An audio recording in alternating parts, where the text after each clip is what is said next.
Et Manuela, dans votre livre, vous donnez le mode d'emploi de ce qu'on doit faire. Vous lancez la méthode des 5D. Expliquez-nous ça. Alors, la méthode des 5D, c'est une méthode qui a été créée par l'association Olabac, la Fondation des femmes et L'Oréal Paris. C'est une méthode qui permet de réagir face au harcèlement de rue et pas face aux agressions sexuelles. C'est important de le préciser. C'est 5D, donc l'idée, c'est de pouvoir s'en rappeler assez facilement, qui vont nous permettre tout simplement, en tant que témoin ou en tant que victime, de réagir à une situation donnée. On a le D de distraire, qui va être celui de, comme le nom l'indique, aller distraire l'agresseur, tout simplement, en s'approchant d'une situation où quelqu'un, par exemple un homme, est en train d'harceler une femme et de lui dire excusez-moi monsieur, je suis perdu là, c'est par où Châtelet et en gros, ou alors excusez-moi monsieur, vous avez l'heure, ou de renverser son Starbucks dégueulasse par exemple, ou son café. D'accord. Donc quand on voit une jeune femme se faire harceler, une jeune femme ou une plus âgée, on intervient pour détourner l'attention. Voilà, c'est ça. Donc ça, c'est le distraire. Il y a le D de diriger. Le diriger, on va directement s'adresser à l'agresseur. Monsieur, arrêtez tout de suite de vous masturber à côté de cette femme, parce que malheureusement, ça arrive dans le métro, beaucoup ça arrive trop souvent. Oui. Il y a le D de dialoguer. Celui-là, pour moi, il est très, très important. C'est celui qui va vraiment aider la victime. Donc, pendant que la personne est victime, vous pouvez aller la voir et lui dire « Est-ce que tu vas bien ? Est-ce que tu as besoin d'aide ? Est-ce que cette personne t'importune ?» et réagir peut-être même après l'agression.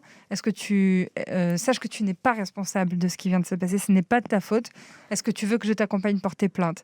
Est-ce que tu as besoin d'en parler, etc. Ça, c'est très, très important important. La plupart des femmes vont subir ça et parfois le choc, il intervient des années après, des mois après, dans le meilleur des cas.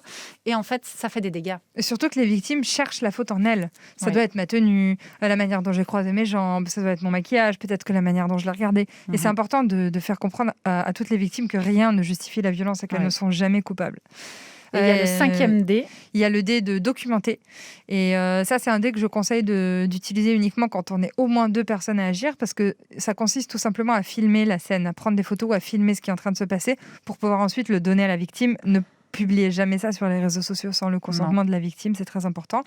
Mais l'idée, c'est de pouvoir donner ce contenu à la victime derrière si elle a besoin d'aller porter plainte. C'est une preuve. Voilà. Alors, avant de passer à la plainte, je voudrais revenir sur dialoguer. Il y a une chose que j'ai trouvée très maligne dans votre livre, dans cette méthode, c'est quand on est témoin, comme ça, d'un harcèlement, intervenir et faire comme si on connaissait la personne. Tout à fait, c'est une des techniques qui marche le mieux. C'est tout simplement de s'approcher, de dire « Hé Virginie, mais ça fait 10 minutes que je te cherche, on est en retard, dépêche-toi !» Et de la prendre, de la prendre par-dessous le bras et de partir. C'est hyper facile et c'est hyper efficace. C'est très très facile à faire. Ou alors tout simplement de dire mais attends, Franciane, mais on était à l'école, tu te rappelles pas ? Et du coup, l'autre personne, l'agresseur, en général, va lâcher l'affaire. Vous parliez de filmer, ça pouvait éventuellement aider quand on dépose plainte. On peut porter plainte pour du harcèlement de rue ? Bien sûr, alors on peut porter plainte pour du harcèlement de rue. Aujourd'hui, il existe la loi de Marlène Schiappa, justement, qui est la loi de l'outrage sexiste, qui consiste à punir en fait les personnes qui harcèlent dans l'espace public. Malheureusement, c'est a priori pour le moment uniquement applicable quand il y a une personne des forces de l'ordre qui est juste à côté et qui va voir la scène. Donc c'est mieux de pouvoir avoir justement le D de documenter si on a besoin d'aller porter plainte derrière pour pouvoir apporter au moins un visage et une preuve, parce que c'est pas forcément toujours facile malheureusement d'être cru quand on va porter plainte. C'est pas évident. C'est déjà demain sur France Bleu, Églantine Émeillé.